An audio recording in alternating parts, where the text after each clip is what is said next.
Vous écoutez France Culture.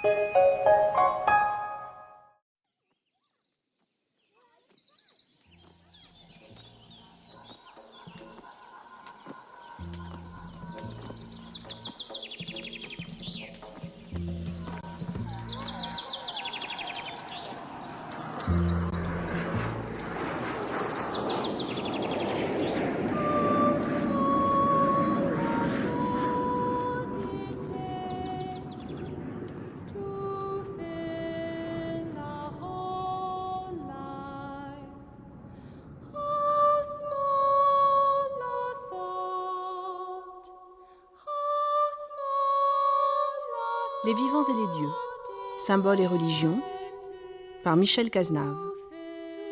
Jean-Pierre Schnetzler ou le bouddhisme tibétain en France.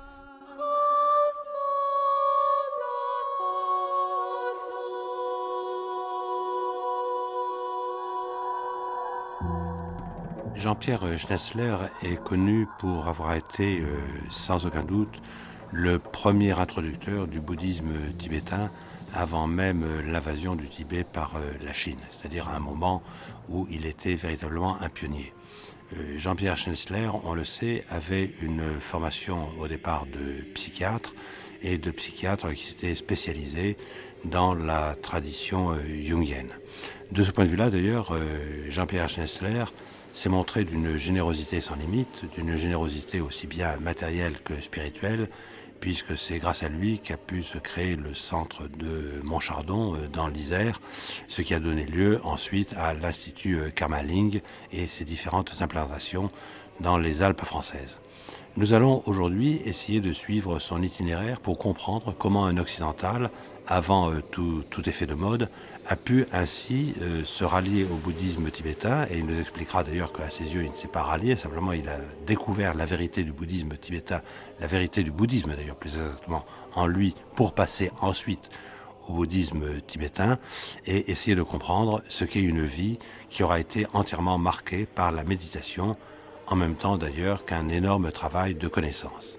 Et bien entendu, il faut prendre ici connaissance non point au sens de l'activité mentale telle que souvent c'est déformé en Occident, mais de la connaissance la plus haute, de la connaissance qui fait entrer en communion la plus profonde finalement avec l'état fondamental des choses, avec ce que les bouddhistes appellent la nature de Bouddha, avec la vacuité en tant que telle, au-delà précisément de la simple agitation de notre intelligence quotidienne. Et nous avons avec nous, bien entendu, Jean-Pierre Schnetzler, mais aussi l'hommage qui lui est rendu par Fabrice Midal, qui est certainement l'un des meilleurs connaisseurs du bouddhisme en France actuellement, qui réfléchit d'ailleurs sur sa volonté de créer un véritable dialogue entre l'Occident et le bouddhisme, et de savoir comment on peut penser le bouddhisme pour l'Occident dans une métamorphose telle que le bouddhisme l'a toujours connu par rapport à tous les pays où il s'est répandu. Fabrice Midal, qui par ailleurs est spécialiste d'art moderne et qui est enseignant à l'Université de Paris 8. Je suis issu d'une famille catholique, pieuse, bonne pratiquante, et de plus d'un milieu de militaires. De ce fait, dès mon enfance, je me suis orienté vers une carrière d'officier comme mon père, qui était un mutilé de la guerre de 14.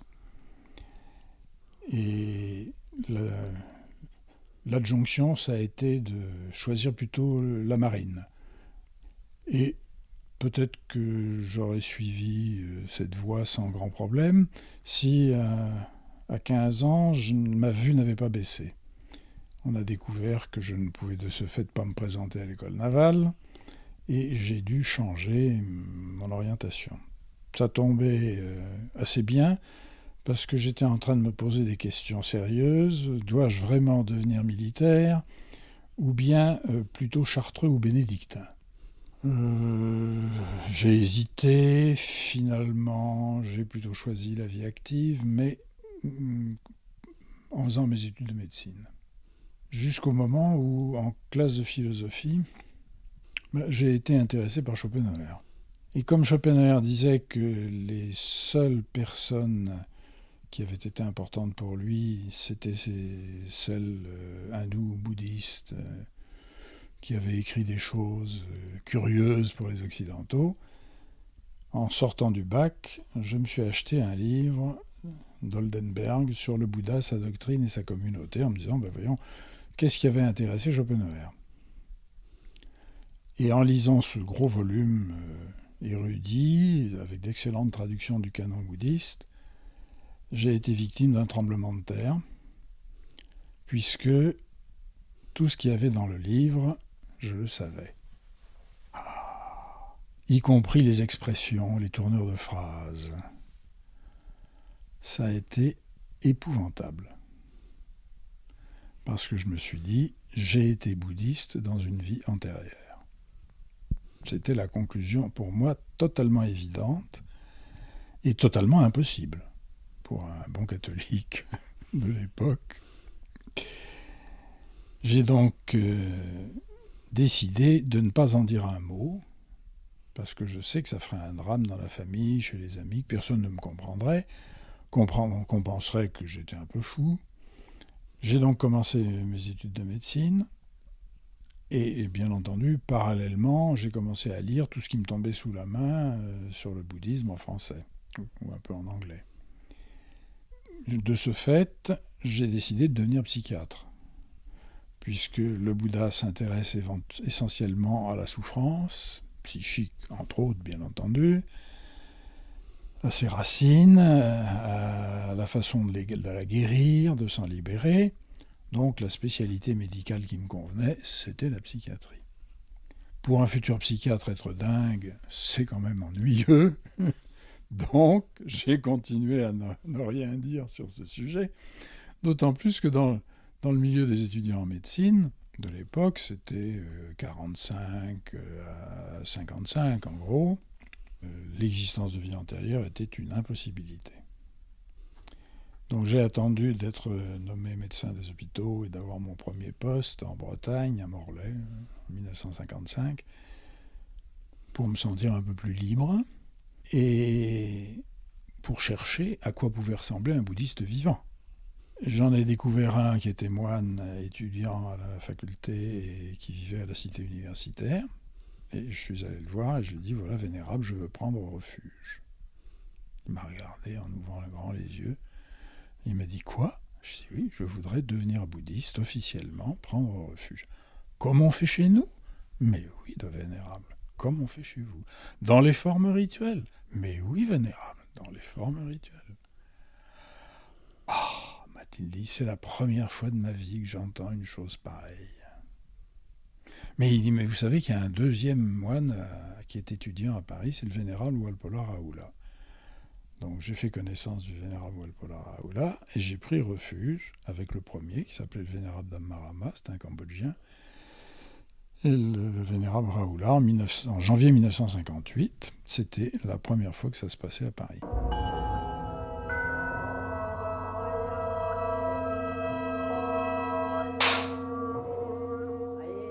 Jean-Pierre Schnetzer fait partie de cette génération d'occidentaux qui sont tournés vers le bouddhisme à une époque où le bouddhisme était quasiment inconnu. On a du mal à l'imaginer aujourd'hui vu l'extraordinaire popularité du bouddhisme.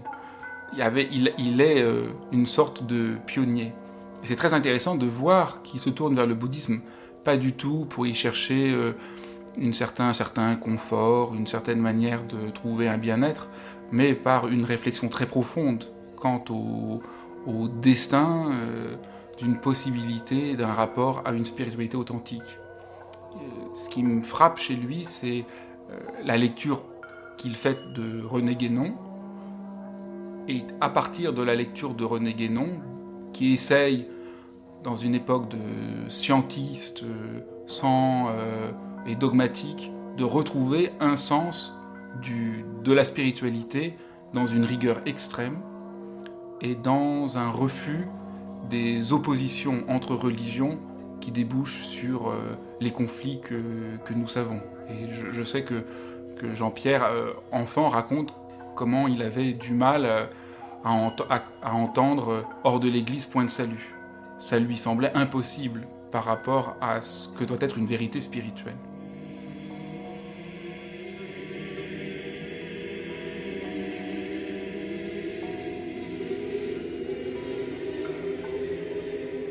le travail spirituel, c'est pas un travail psychologisant, narcissique, mais c'est un travail de connaissance extrême.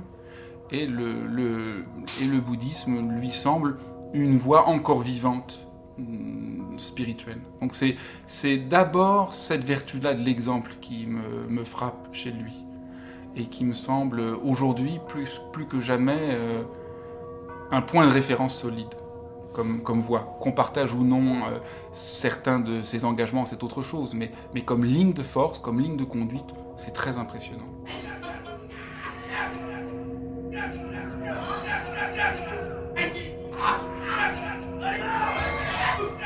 Vous passez de Schopenhauer, vous remontez à la connaissance du bouddhisme, et on a l'impression quand même que le bouddhisme de Schopenhauer est un bouddhisme...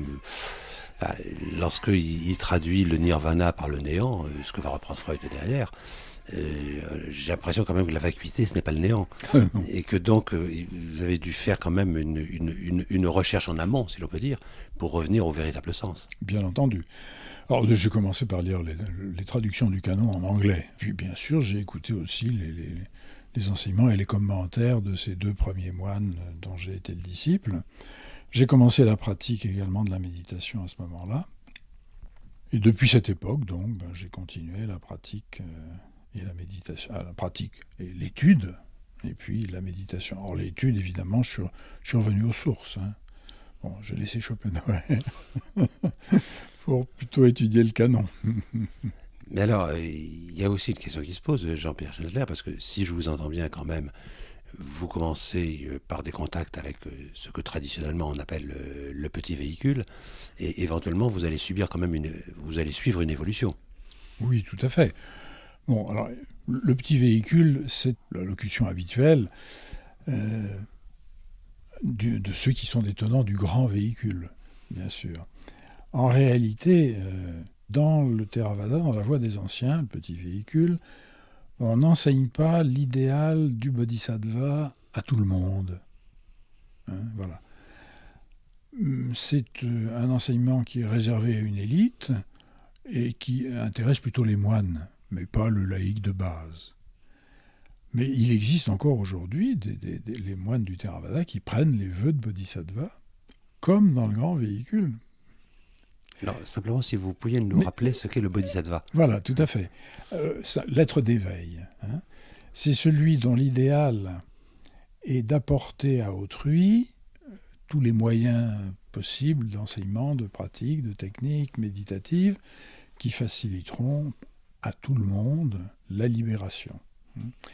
Donc, il y a un idéal qui, a priori, s'adresse à tout le monde, même les criminels, tous les pratiquants, puisque tout être vivant possède ce que le bouddhisme appelle la nature de Bouddha, mais il y a là un facteur affectif d'amour et de compassion pour tous qui est effectivement la marque de ce qu'on appelle le grand véhicule. Et l'idéal du bodhisattva, c'est donc un amour altruiste, compassionné, qui vise à donner à tous la chance, la possibilité, éventuellement, de se libérer.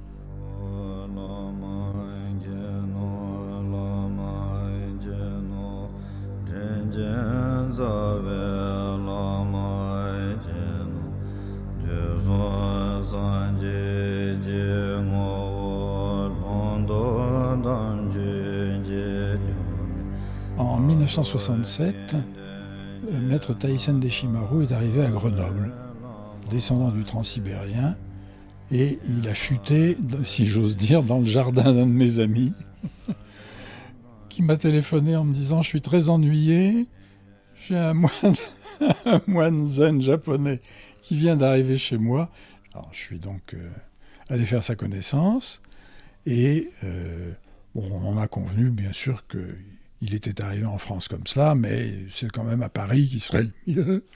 Il a fondé l'école Zen Soto en France, et je suis devenu son disciple.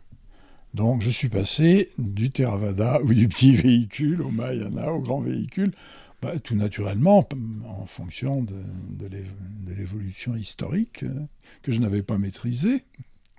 Et j'ai donc pratiqué, je pratique toujours le zazen d'ailleurs.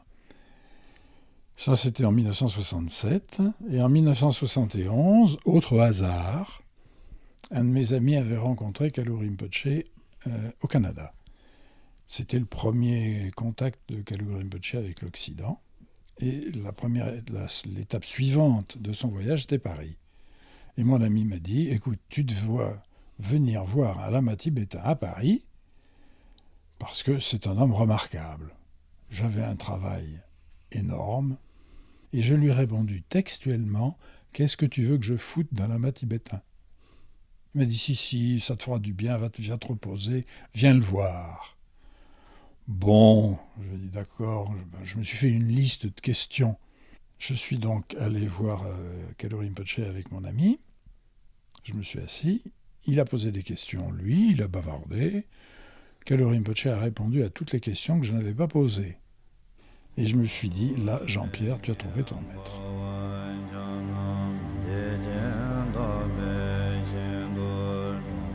Et l'autre aspect qui est frappant dans la vie de Jean-Pierre Schnetzer, c'est vraiment le sens d'être au service du Dharma. On voit chez lui aucun souci de promouvoir son œuvre ou une pensée personnelle, mais vraiment une réflexion quant à la situation de notre temps et qu'est-ce qui est le plus nécessaire dans notre temps. C'est comme ça qu'il a fondé par des donations deux des plus grands centres qui existent aujourd'hui dans le bouddhisme tibétain, et c'est ainsi qu'il s'est consacré, ce qu'il faut vraiment souligner, qu'il s'est consacré à la transmission de la pratique de la méditation dans sa simplicité et sa rigueur la plus grande. Au fond, c'est aussi quand même un de ses grands engagements. Donc de ce point de vue-là aussi, il est vraiment exemplaire. Quelqu'un qui a vécu en harmonie, qui vit en harmonie avec les déterminations qu'il a faites, qu'il a prises.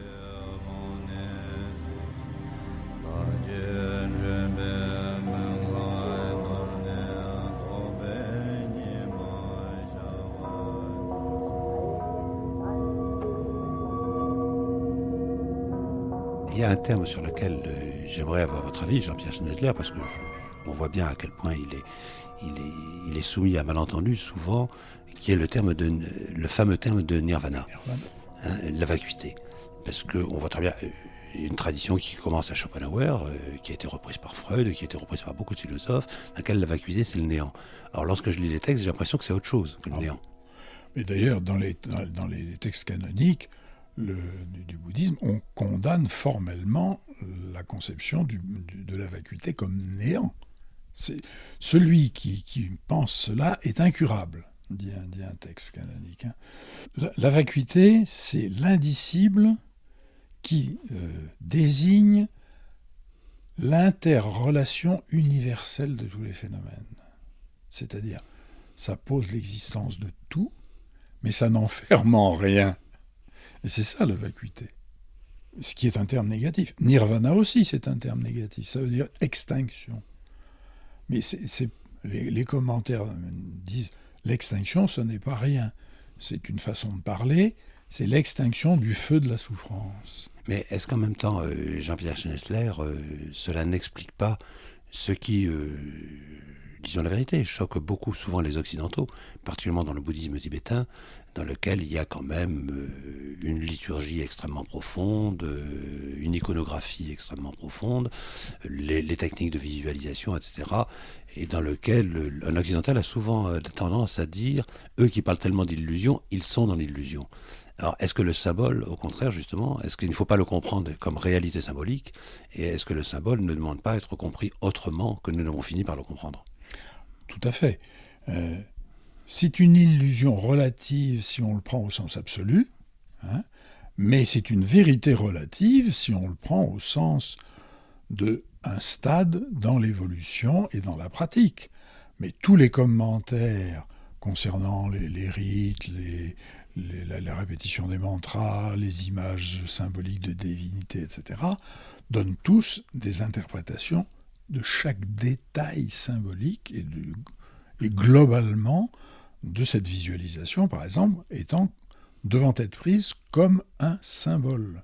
Ça veut dire réunir en une seule vérité vivante la complexité incroyable de la réalité.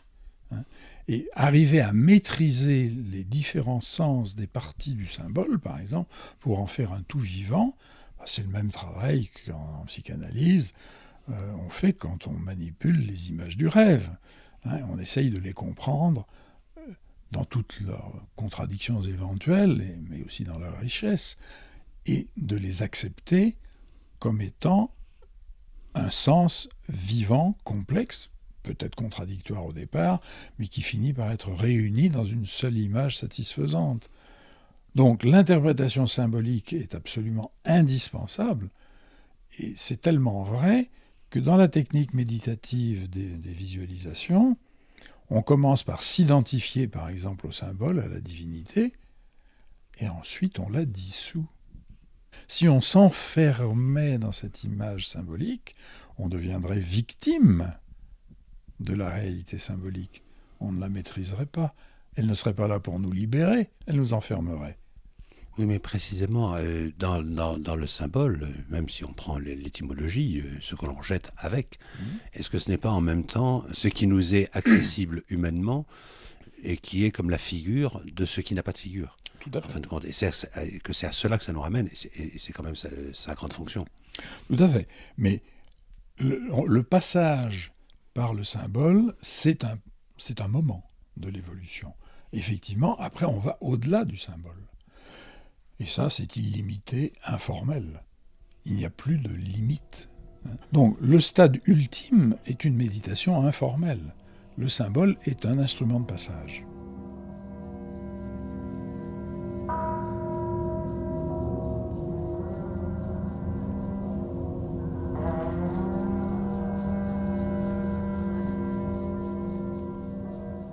Est-ce qu'il n'y a pas quelque chose d'étonnant chez Jean-Pierre Schnetzler, Fabrice Midal, par rapport à l'image que nous avons souvent du bouddhisme telle qu'elle est véhiculée, puisque souvent on entend dire, en fin de compte, nous n'avons pas besoin de réfléchir, seule l'expérience et la méditation comptent.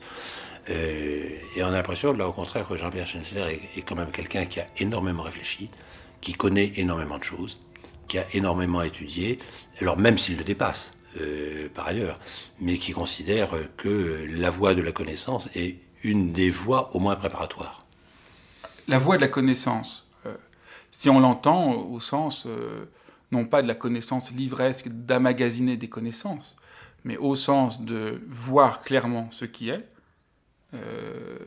Et là, c'est intéressant parce que le mot gnose en Occident, le mot connaître et le mot prajna, jna, ont la même racine. C'est le cœur du bouddhisme. On peut faire tout ce qu'on veut, on peut raconter tout ce qu'on veut aujourd'hui.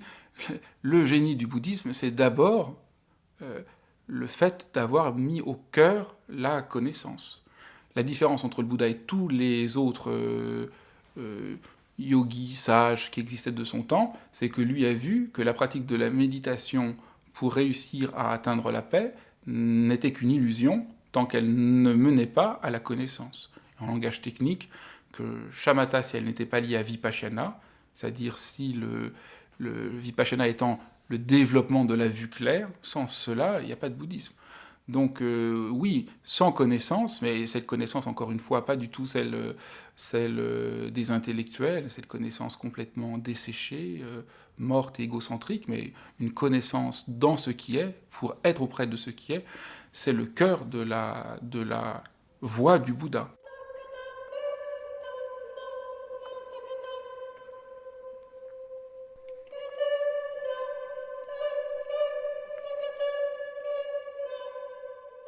Alors, il y a une réflexion qui me vient ainsi en vous écoutant, Jean-Pierre Schnetzler, puisque vous me dites le petit véhicule, puis le zen, puis le véhicule de diamant, et moi je ne peux pas m'empêcher de me dire en même temps, derrière le zen, c'est le Chan chinois, c'est-à-dire la rencontre du bouddhisme avec le taoïsme, d'une certaine manière.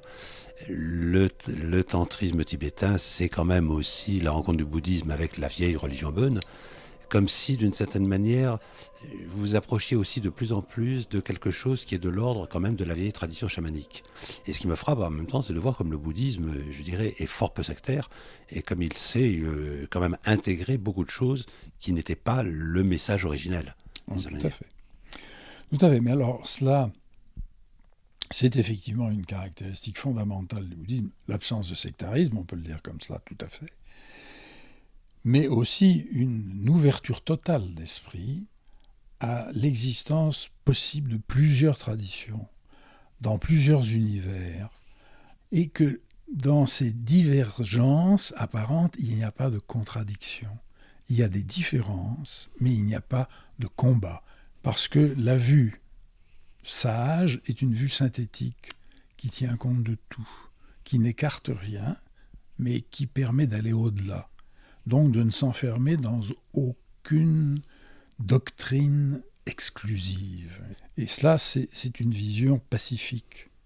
Il n'y a pas de guerre de religion dans ces conditions. On peut avoir des divergences d'opinion, c'est tout à fait naturel. C'est même nécessaire, je dirais, parce que ça tient compte des particularités des individus. Mais il ne faut pas s'enfermer dans les particularités d'un individu ou d'une doctrine. Mais est-ce que d'une certaine manière, on ne retrouve pas une pensée qui a été largement minoritaire en Occident, qui est ce qu'il est convenu d'appeler la pensée de la conjonction des opposés? Je pense évidemment à quelqu'un comme Nicolas de Cuse, disant ce que nous appelons les opposés sont des manifestations différentes, qui ont leurs différences, il ne s'agit pas de les nier, mais ce qui est important, c'est de trouver la tierce opposition, en quelque sorte, qui permet d'en voir l'unité, tout en respectant effectivement les oppositions au moins apparentes. Absolument. C'est là d'ailleurs, je dirais, la partie la plus sage du christianisme, celle des mystiques, qui vont au-delà des oppositions. C'est la voie de la sagesse, en même temps que la voie de l'amour d'ailleurs, parce que ça évite les guerres et les persécutions, mais surtout ça permet de faire la paix avec autrui et à l'intérieur de soi-même, entre les contradictions qui habitent les individus. Bon, il se trouve que j'ai eu aussi une formation analytique. C'est pas par hasard si je suis devenu jungien. C'est évidemment normal, je ne pouvais pas faire autrement, n'est-ce pas? J'ai étudié Freud, mais ça ne me satisfaisait pas. Donc, la conjonction des opposés, la vision symbolique des choses telles que Jung les décrit, par exemple, ça va justement au-delà des oppositions, ça synthétise les opposés. Et ça fait la paix et le bonheur. Et en fait, ça, c'est la logique hindoue d'ailleurs, et la logique bouddhique, qui est comme celle de Platon, le tétralemme, c'est une logique à 4 propositions. Ça n'est pas comme Aristote. Et tant qu'on n'a pas vraiment pénétré, comme le font les mystiques d'ailleurs, l'au-delà des oppositions, eh bien, on reste dans la souffrance de notre société qui est toujours en train de combattre un ennemi, au lieu d'en faire un frère.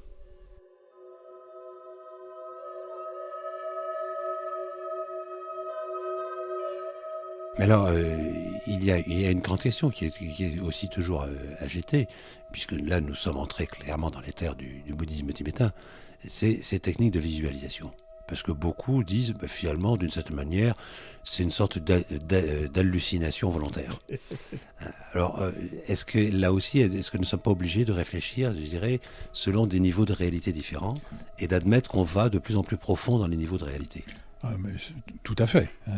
Mais alors là, on arrive au problème difficile, qui est celui de la conception de ce qui constitue l'être humain dans la modernité occidentale par rapport aux doctrines traditionnelles orientales, que ce soit l'hindouisme ou le bouddhisme, d'ailleurs c'est la même chose, ou même le christianisme des origines, où l'être humain était tripartite, corpus, anima, spiritus, et l'esprit, lui, est totalement transcendant. L'anima, elle est dans la zone intermédiaire qu'on appellerait aujourd'hui le psychisme. Et le corps, il est ce que nous savons. Et la tripartition est exactement la même dans le bouddhisme.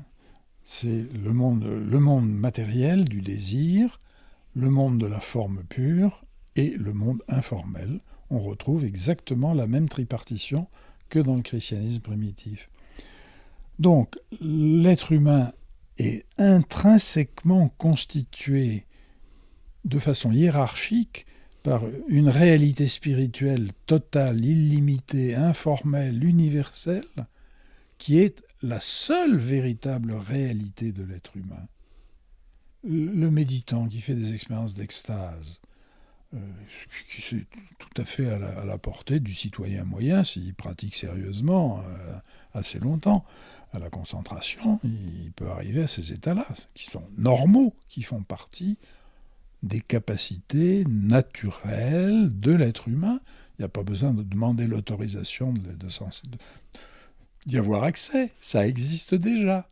Mais pour que nous nous rendions compte que ça existe déjà, il faut que nous arrêtions de nous enfermer nous-mêmes dans notre cercueil mental et corporel.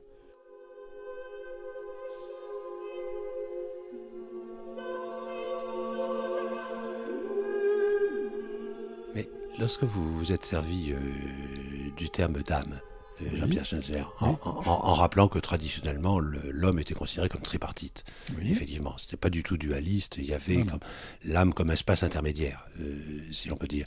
Est-ce que, en même temps, lorsqu'on creuse véritablement cette notion d'âme, on n'est pas ramené à des conceptions que nous avions même dans notre propre tradition, je pense ne fût-ce qu'au pythagorisme, ou au platonisme, ou au premier christianisme, à savoir que nous sommes aussi, que les hommes sont des êtres qui, d'une certaine manière, ont oublié leur propre origine, et que l'âme en est le chemin.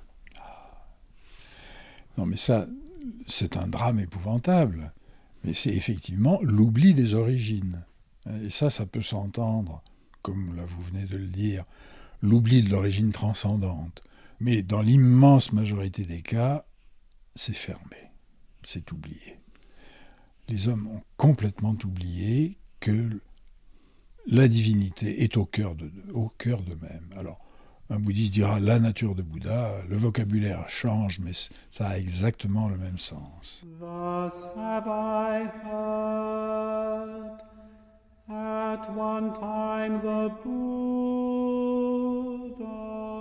Et l'autre force du travail de Jean-Pierre Schnetzer, c'est d'avoir maintenu la rigueur et l'intégrité de la voie du Bouddha en maintenant un dialogue constant avec l'Occident. Moi, une des choses qui m'a beaucoup frappé chez lui, qui m'a beaucoup secoué, c'est son engagement dans la franc-maçonnerie. Et ce qui m'a sidéré quand j'ai lu son livre, que je trouve un des plus beaux livres qu'on ait écrit sur la franc-maçonnerie, qui est un peu un des paradoxes, que ce soit quelqu'un engagé dans le bouddhisme qui écrive un des livres les plus radicaux, c'est qu'il a choisi une voie dans la franc-maçonnerie qui était marquée par le christianisme, la plus marquée par le christianisme. Alors je lui ai dit, mais pourquoi ? Mais pour lui, il n'y avait pas de contradiction, parce qu'en tant qu'une voie est authentiquement spirituelle, authentiquement invitant à une transformation réelle, les ponts ne posent aucun problème. Et là, il est marqué évidemment par la perspective d'une traditionnelle, au sens de René Guénon, qui a une unité transcendantale des religions, à partir duquel elles peuvent se comprendre au point le plus ultime. Et là, il y a tout le travail qu'a fait Jean-Pierre sur le rapport entre la notion de nature de Bouddha, la notion de voie apophatique, qui est d'une finesse et qui peut vraiment guider celui qui veut sortir, disons encore une fois, du narcissisme.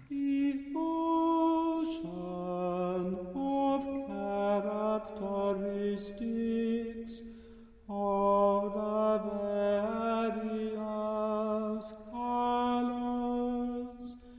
Ce n'est pas une des choses intéressantes dans le travail de Jean-Pierre Schnetzler que cette comparaison, je dirais, quasiment réglée, qu'il fait entre l'intuition majeure, précisément ce à quoi vous faisiez allusion, la nature de Bouddha, et la théologie apophatique ou la théologie négative, c'est-à-dire de voir comme finalement on aboutit toujours sur l'idée de quelque chose qui est au-delà des capacités de la simple raison humaine. Exactement, c'est central, et du coup c'est extraordinaire, parce qu'au travers du bouddhisme, on n'est pas séparé des racines de l'Occident, donc on les comprend beaucoup mieux. Ça a été son parcours, ça a été celui de beaucoup d'autres bouddhistes, grâce à la transmission spirituelle du Bouddha, comprendre ce que veut dire la nuit du dépouillement complet, comprendre ce que ça veut dire se désapproprier de soi, dont parle Madame Guyon. Non, on commence à comprendre que la mystique pointe une expérience qu'on peut retrouver, pour autant qu'on puisse faire ce travail. Donc le travail de Jean-Pierre Schnetzer permet de comprendre que le bouddhisme, loin de nous enfermer dans un Orient rêvé, est une manière de retrouver les sources les plus profondes de la mystique partout où elle est vivante.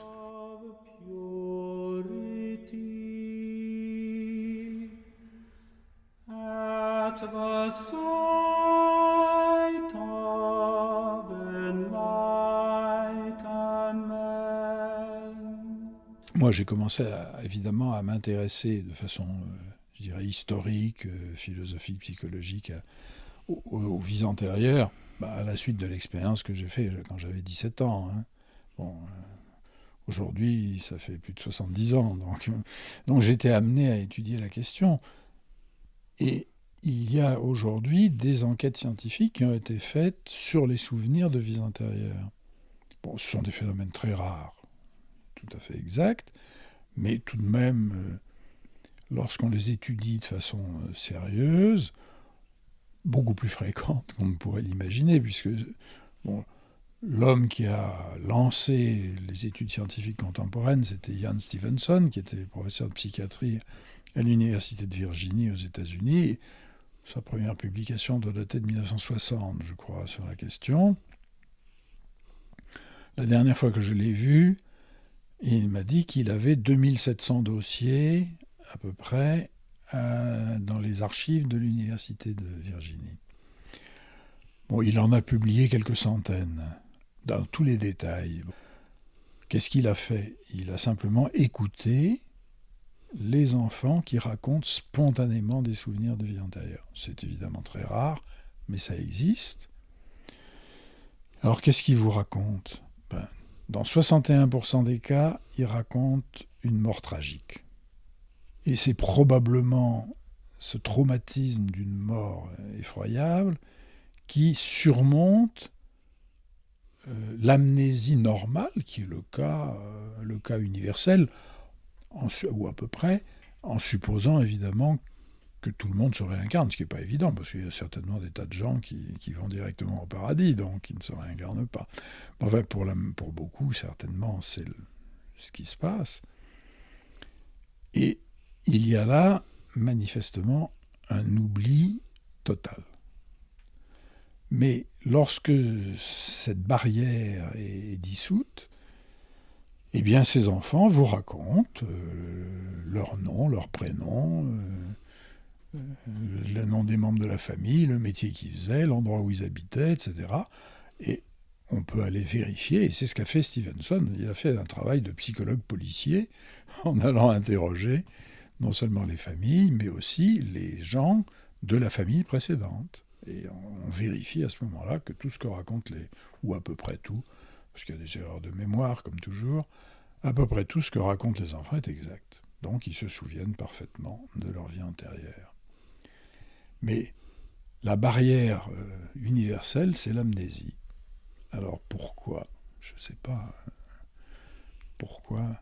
Est-ce que les Grecs disaient vous buvez les eaux du fleuve l'été, n'est-ce pas et ça vous fait tout oublier.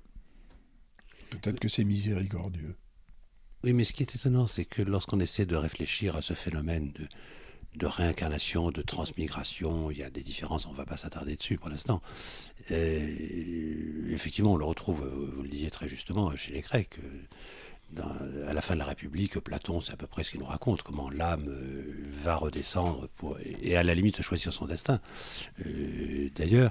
Mais se pose la question de se dire, mais à travers ces phénomènes de survie de l'âme, ou de retour de l'âme, qu'entendons-nous exactement par cela ? Parce qu'on voit très bien qu'aujourd'hui, lorsqu'on dit réincarnation, les gens se comprennent souvent je vais revenir et d'une certaine manière, je vais me rattraper, je vais faire ce que je n'ai pas fait. Alors j'ai l'impression qu'originellement, c'est pas exactement ça que ça veut dire. Alors, pour les bouddhistes, ce qui gouverne la réincarnation, c'est ce qu'on appelle la loi du karma. Mais karma, qu'est-ce que ça veut dire? C'est l'action causale. En fait, la loi du karma, c'est la loi de causalité, purement et simplement. Or, qu'est-ce qui se passe quand on étudie la psychologie de ces enfants qui se souviennent spontanément de leur vie antérieure? Ils subissent, dans la vie suivante, le résultat des causes psychologiques qu'ils avaient mis en branle dans la vie précédente. Having just realized to awareness. Qu'entendons-nous exactement par le mot et par le phénomène de la mort? Je veux dire par là qu'en Occident, on a l'habitude de dire le contraire de la mort, c'est la vie. J'ai l'impression que là, le contraire de la mort, c'est plutôt la naissance. Absolument. Et que la mort est une renaissance, d'une certaine manière. En fait, moi, j'appelle souvent la mort un examen de passage. Bon, c'est une façon amusante de dire les choses. Mais en réalité, la vie est composée obligatoirement de naissance et mort. La naissance en est le début, la mort la fin, mais ça continue après.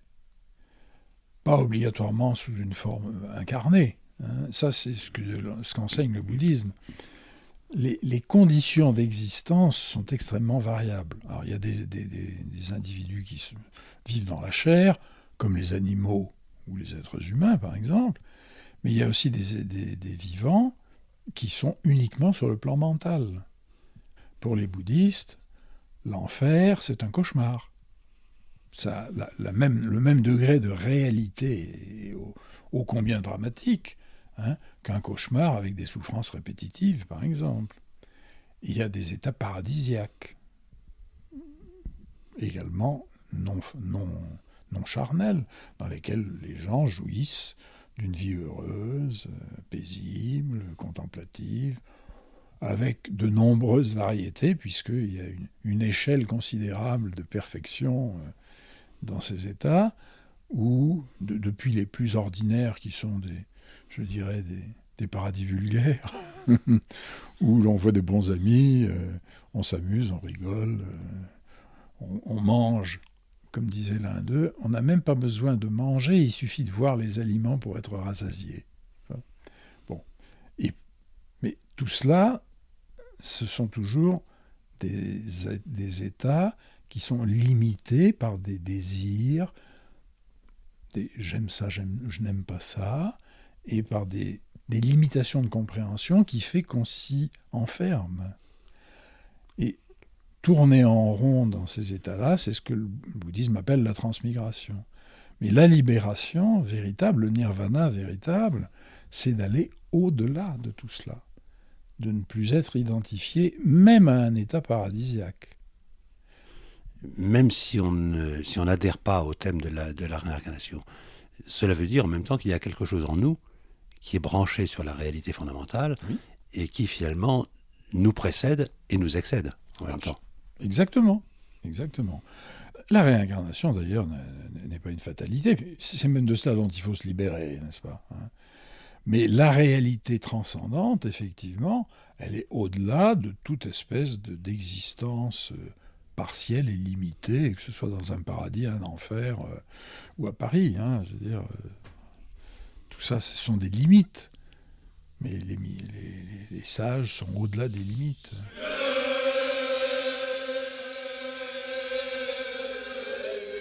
Alors précisément, ces limites, Jean-Pierre Schnetzler, lorsqu'on regarde le bouddhisme, on s'aperçoit qu'il y a beaucoup de manières de les dépasser, puisqu'il y a des écoles dans lesquelles il faut, je dirais, des années d'efforts, d'ascèse, si on peut dire, enfin, encore que ce soit un mot chrétien, je dis de méditation extrêmement intensive.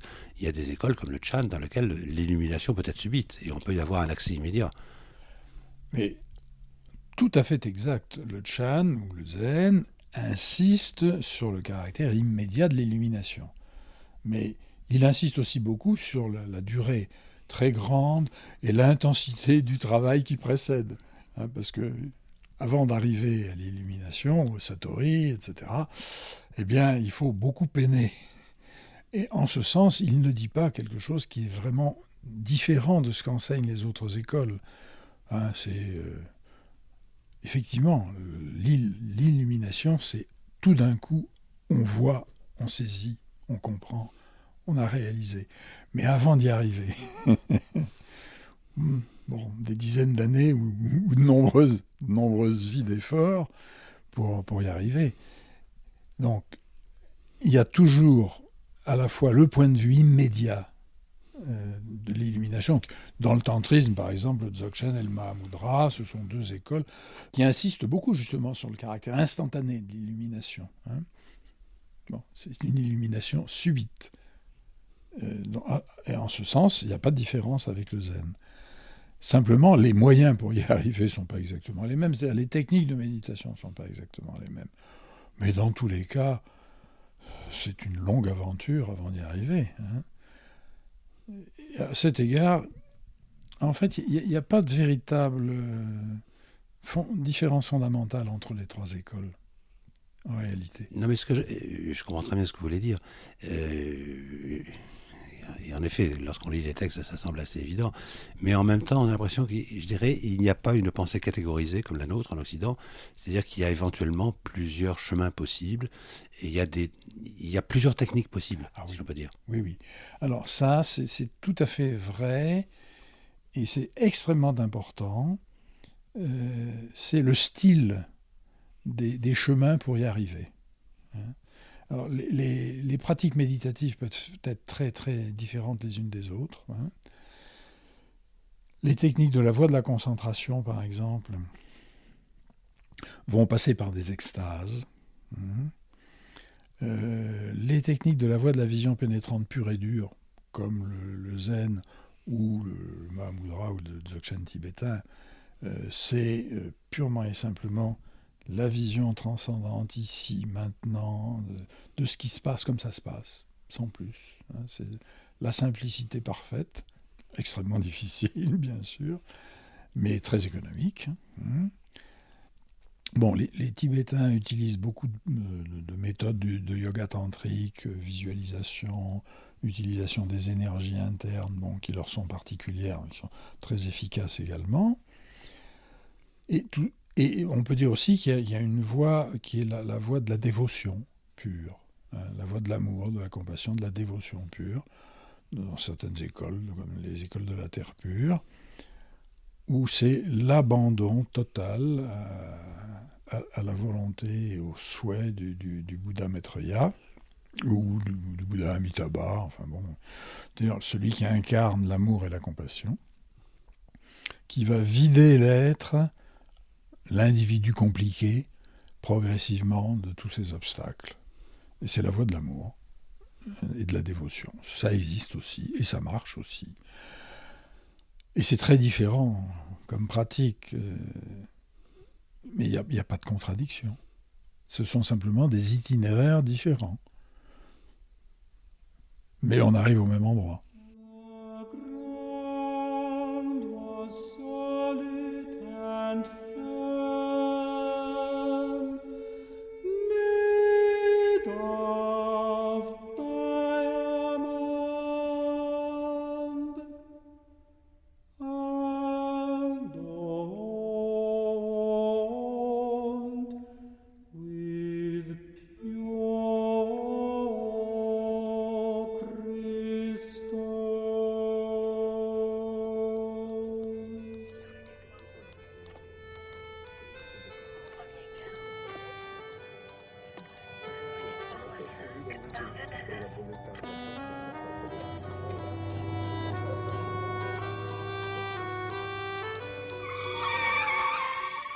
Livre.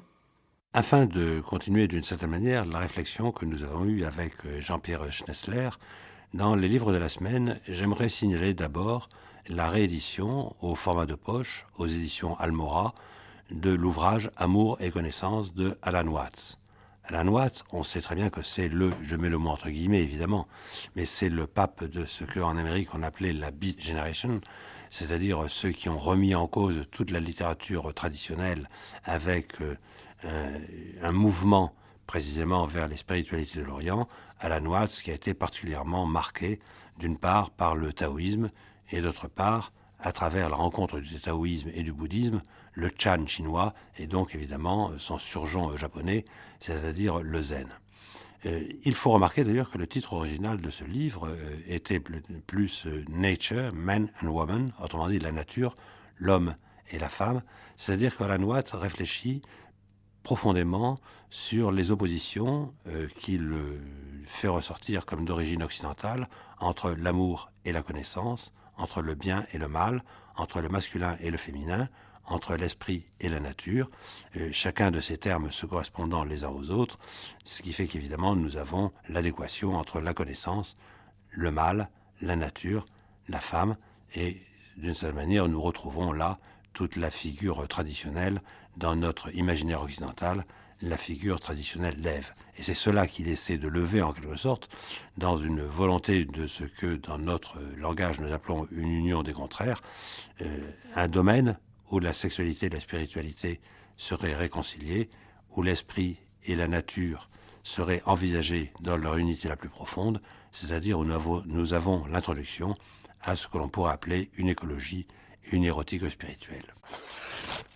L'écoulement de la vie se révèle comme un champ autonome, où l'actif et le passif, l'intérieur et l'extérieur sont finalement identiques. L'homme gratifié d'une telle conversion retrouve sa vraie place dans la nature. C'est ce que sous-entendent les images du poème chinois « Vivons dans les nuages blancs et la pourpre des bois, chantons tous ensemble les chants de la grande paix ».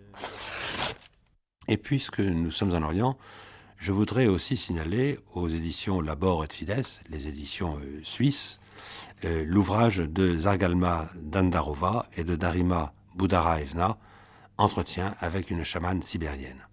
En réalité, nous avons là deux femmes qui sont d'origine bouriate toutes les deux, c'est-à-dire de cette partie de la Sibérie où on le sait qu'entre les bouriates, les yakoutes, les samoyèdes, etc., a existé ce que l'on appelle, ou ce que l'on pourrait appeler le chamanisme originel, qui continue à perdurer d'ailleurs aujourd'hui, et où, à travers les recherches de Zargalma Dandanova, elle-même bouriate, professeur associé à la faculté de psychologie de l'université de Saint-Pétersbourg, nous en faisons l'entretien avec une chamane tout à fait traditionnelle afin d'essayer de comprendre ce qui est le fond de cette culture et en même temps comment se fait la transmission, même dans un monde qui apparemment lui serait fermé. Il y a différents rituels. Le culte des ancêtres d'une famille, le culte des maîtres des sommets des montagnes, le culte Kerin-Urgol, par exemple. Le culte de la neutralisation des diables se déroule la nuit. Il y a également le culte des 7 sages blancs, le culte des divinités célestes. Il existe beaucoup de rituels différents, chacun à un moment déterminé. Le rituel du culte des ancêtres, par exemple, dure aussi longtemps que le coucou chante, c'est-à-dire jusqu'au 20 juillet. Et puis, pour revenir vers nos horizons, je voudrais signaler l'ouvrage de Vincent Descombes, Le platonisme, aux presses universitaires de France. En réalité, il s'agit d'un texte vieux de plus de 30 ans, mais qui nous est redonné aujourd'hui et que, éventuellement, on peut lire à la lumière des travaux de quelqu'un comme Jean-Pierre Vernant, d'une part, mais évidemment des anciens travaux de Dodds en Angleterre ou des travaux de Giorgio Colli, c'est-à-dire la manière dont la philosophie et dont le platonisme en particulier a hérité de certaines pratiques ou de certains concepts d'un vieux chamanisme pré-hellénique qu'auraient trouvé les Indo-Européens. Et Vincent Descombes, en même temps, en descendant à l'intérieur du platonisme, essaie de montrer comme ce qui fait le cœur du platonisme, c'est-à-dire la matrice de toute la philosophie occidentale, c'est en réalité la dialectique, la manière de chercher à poser les bonnes questions, à se poser les bonnes questions, et où il montre en même temps comment dans l'histoire de notre philosophie, le platonisme a été renversé. Il a d'abord été inversé, si l'on peut dire, par Kant, puis renversé par Nietzsche. Et où, d'une certaine manière, dans l'opposition que relève ce dernier entre la vérité et l'apparence, mais sur laquelle il s'appuie évidemment sur la différence que introduisait Platon, on s'aperçoit que la non-vérité de l'apparence est en fait la vérité de la vérité. Et de ce point de vue-là, il n'est pas pour rien, évidemment, que Vincent Descombes termine dans l'extrême pointe du platonisme, c'est-à-dire dans le néo-platonisme, celui qui a été la philosophie de Damasius, celui qui a été la philosophie de Proclus, et ensuite de son surgeon chrétien, c'est-à-dire Denis de l'Aréopagite. Si le bien est transcendant à tout être, il faut dire alors que c'est l'informe qui donne forme, que c'est celui qui demeure sans essence, qui est le comble de l'essence, et la réalité sans vie, vie suprême, et la réalité sans intelligence, suprême sagesse. Enfin, je voudrais terminer par l'ouvrage de Michel Cassé, Cosmologie dite à Rimbaud, aux éditions Jean-Pierre Bailleul. Michel Cassé, on le connaît peut-être, c'est cet astrophysicien, directeur de recherche au commissariat à l'énergie atomique de Saclay, qui est en même temps, au fond de lui-même, un véritable poète, et qui, dans ce texte, à la fois se pose comme voyant, et d'une certaine manière, on pourrait dire aussi comme voyeur de ce qu'est l'univers dans lequel nous sommes inscrits. Et d'une certaine manière, il essaie précisément de comprendre ce que dit la cosmologie moderne dans un effort de sympathie, dans un effort en même temps de saisie, qui est une saisie poétique au sens du poiin grec, c'est-à-dire de la fabrication d'une réalité dont nous nous saisissons. Et là où on s'aperçoit que Michel Cassé, à la fois se dit matérialiste, mais un matérialiste sans matière, et lui-même se demande qu'est-ce que cela voulait dire, et d'une certaine manière se dit aussi spiritualiste sans esprit, encore que il soit bourré d'esprit, et on se demande si d'une certaine manière il ne faudrait pas renverser la proposition et se dire qu'en réalité c'est l'esprit sans spiritualisme. Et là on a quelque chose évidemment qui est à lire absolument, puisque cela nous permet et de nous tenir au courant des choses qui sont les plus non connues, sans aucun doute, les moins répandues de la cosmologie moderne, c'est-à-dire de la science la plus en pointe, et en même temps d'une réflexion poétique et philosophique de fond. J'ai en moi un Rimbe et un Ponge. Certains matins, le fou tue le sage, et réciproquement. La nuit, c'est le jour vu de dos. La pointe de l'un creuse la tombe de l'autre.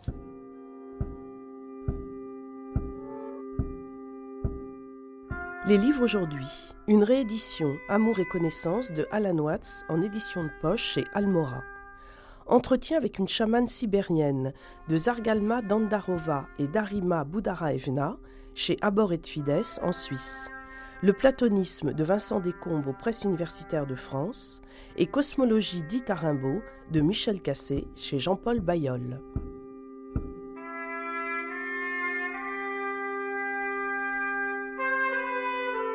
C'était Les Vivants et les Dieux, une émission proposée par Michel Cazenave, avec aujourd'hui la participation de Jean-Pierre Schnetzler et de Fabrice Midal. Mixage Nadège Antonini, réalisation Isabelle Ihuel.